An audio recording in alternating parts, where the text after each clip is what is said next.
తులాభారం చేయమని అడిగిందా? అడగలేదు. కానీ ఈ ఒక విశేషమైనటువంటి ఈ కార్యాన్ని మరి ఎవరికి సంకల్పం వచ్చింది?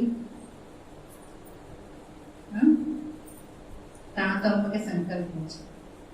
ఎవరు తాతమ్మ? ఎవరు?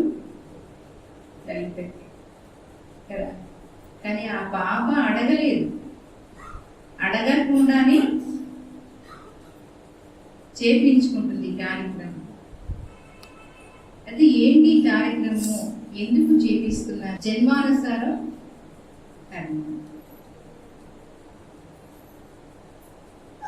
అయితే ఆ పాప గత జన్మలో కూడా శ్రేష్ఠ కర్మ చేసింది కాబట్టి తనకు తెలియకుండానే, తన అడగకుండానే మరొక శ్రేష్ఠ కార్యానికి మూల కారణమైంది.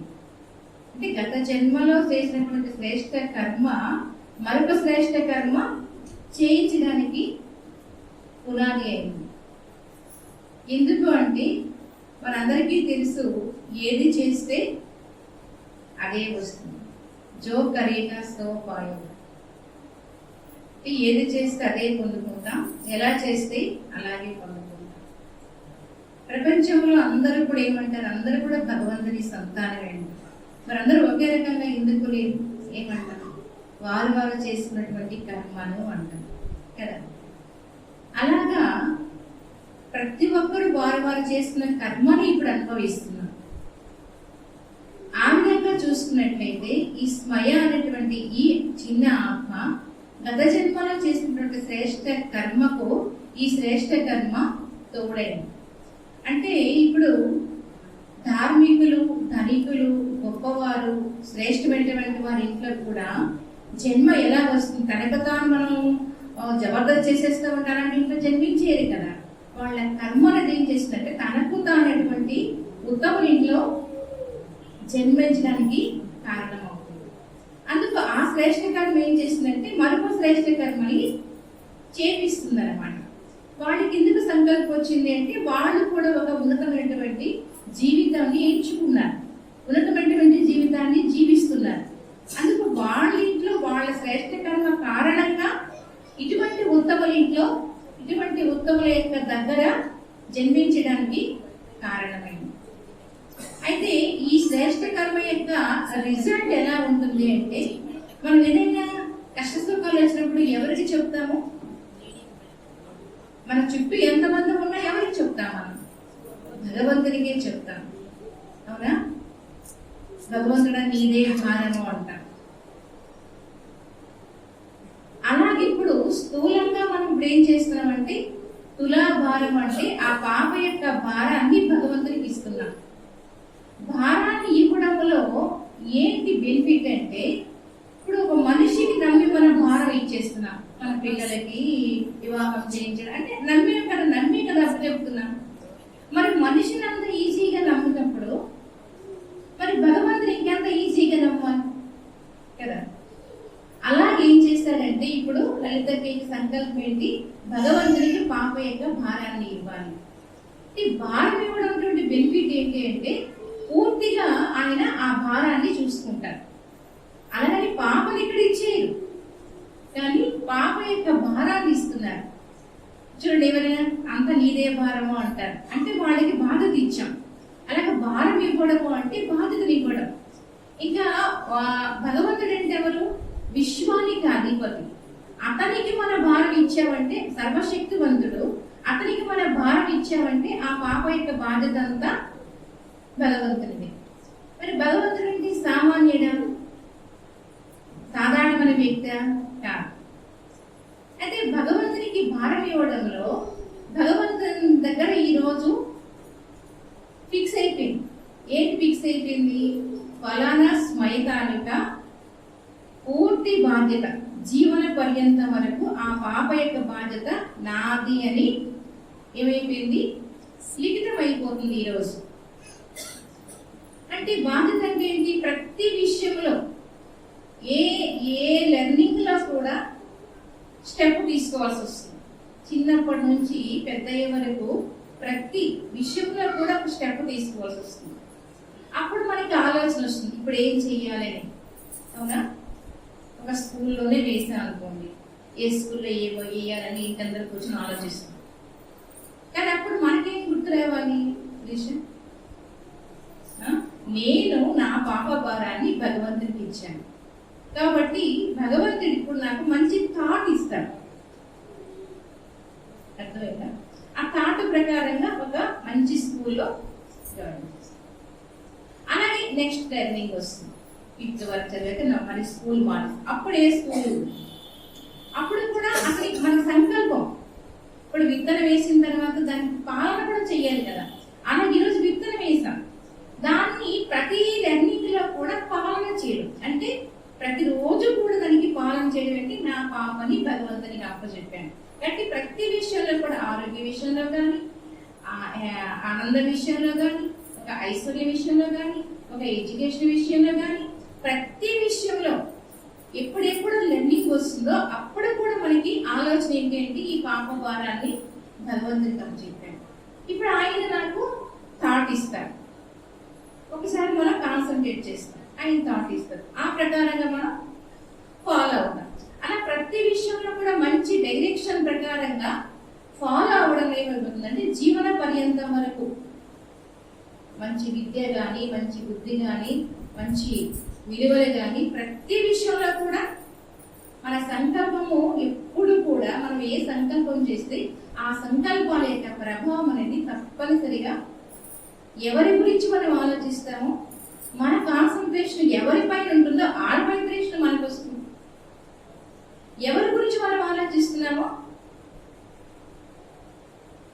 ఎవరిపైన మనం ఆలోచిస్తున్నామో మన యొక్క సంకల్పాల ప్రభావం అనేది వైబ్రేషన్ వారికి.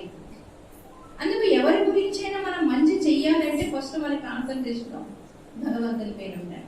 భగవంతుని యొక్క శుభ సంకల్పాల యొక్క తరంగాలు మనకు వస్తాయి, మన నుంచి చేసే సంకల్పాల యొక్క తరంగాలు వైబ్రేషన్ ఇది వారికి కదా. ఇది మెడిటేషన్ తాలూకా విషయం. మెడిటేషన్ అంటే ఇంకేమో కాదు, ఆలోచన యొక్క అస్తవ్యస్తంగా ఉన్నటువంటి ఆలోచన సరిదిద్దడమే మెడిటేషన్. అలాగే మనం భగవంతుని పైన మెడిటేషన్ చేసే వలన మనకేమవుతుంది? మొదట మన అస్తవ్యస్తంగా ఆలోచనలు, అదుపు తప్పిన ఆలోచనలు అదుపులోకి వస్తాయి. ఆ మంచి ఆలోచనలు వచ్చిన తర్వాత మన నిర్ణయాలు కూడా మంచిగా వస్తాయి. ఇప్పుడు మన ఆలోచనలు, నిర్ణయాలు బాగుంటాయో మన కర్మలు కూడా ఏమవుతుంది? ఆటోమేటిక్ గానే మంచి కర్మ జరుగుతుంది.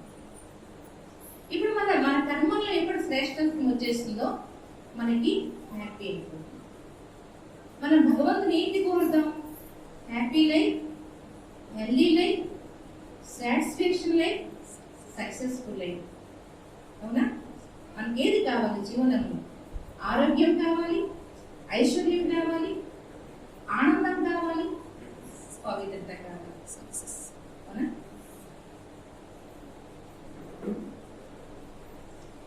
జీవితంలో సంతృప్తి లేదు అంటే ఇంకేమీ లేనంటే. అందుకు ఎప్పుడైతే మన జీవితంలో భగవంతునితో కాంటాక్ట్ పెడతామో, కాన్సన్ట్రేషన్ చేస్తామో, అప్పుడు మన జీవితంలో వేస్తుంది మనకు కావాల్సినటువంటి ఆఖరి వరకు హ్యాపీ. అలాగే మనకి ఏమంటాం ఈ రోజుల్లో? ఒకసారి మన గణపతి డాక్టర్ గారితో ఒకసారి కలిస్తే ఆయన ఏమన్నారంటే, నెక్స్ట్ అంటే యుద్ధాలు మామూలు బాణాలు, బాంబులు అలాంటి యుద్ధాలే కావంట. ఎలాంటి యుద్ధాలంటే ఇప్పుడు మనకి కరోనా వచ్చిందా? కరోనాకి మనం ఏమంటున్నాం?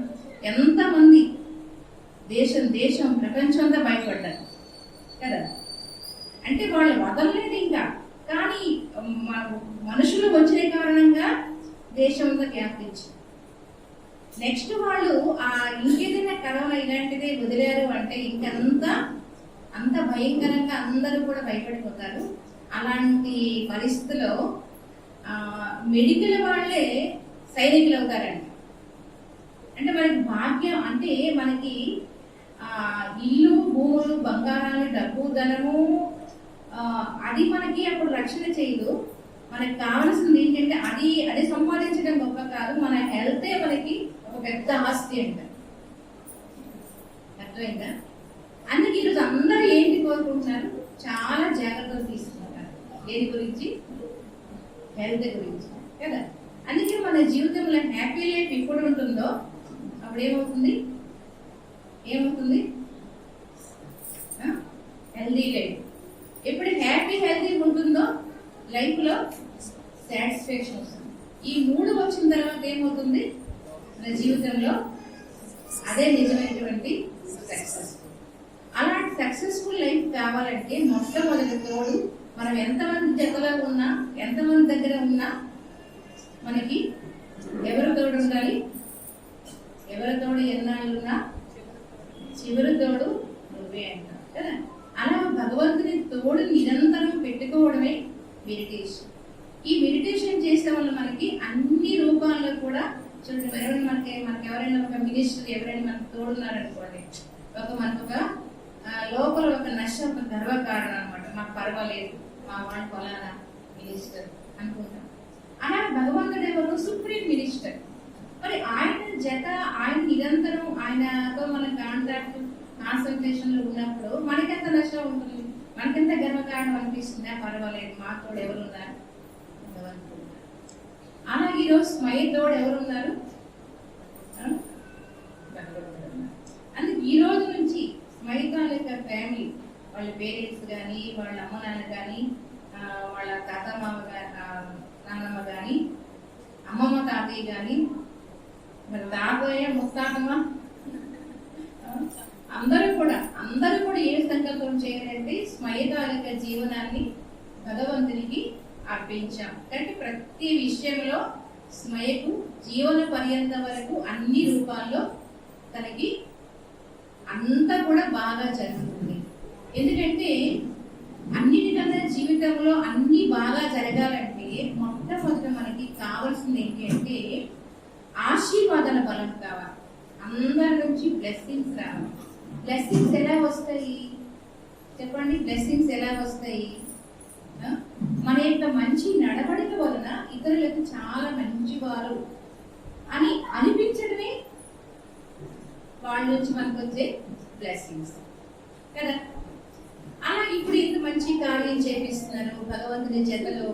ఈ గడి ఎక్కడెక్కడో టీవీ ముందు ఎక్కడ కూర్చోకుండా ఈ కొంతసేపు ఎక్కడ కూర్చున్నారు? ఎంతమందికి ఎక్కడ కూర్చోబెట్టారు? భగవంతుని సమీపంలో కూర్చోబెట్టారు. భగవంతుని యొక్క స్మృతి ఇప్పించారు. భగవంతుని యొక్క మహావాక్యాన్ని తెలియజేశారు. కొన్నిటికి మూల కారణం ఎవరయ్యారు? కాబట్టి అందరి నుంచి ఏమవుతుందంటే స్మయకు ఆశీర్వాదాలు వస్తాయి. ఈ ఆశీర్వాదాలే కాక ఇంకొకటి ఈ శ్రేష్ఠ కార్యం కనుక పుణ్యకాక ఈ 2 ఏం చేస్తాయంటే జీవన పర్యంతం వరకు ప్రతి విషయంలో కూడా అవి మనకి కాపాడుతూనే ఉంటాయి.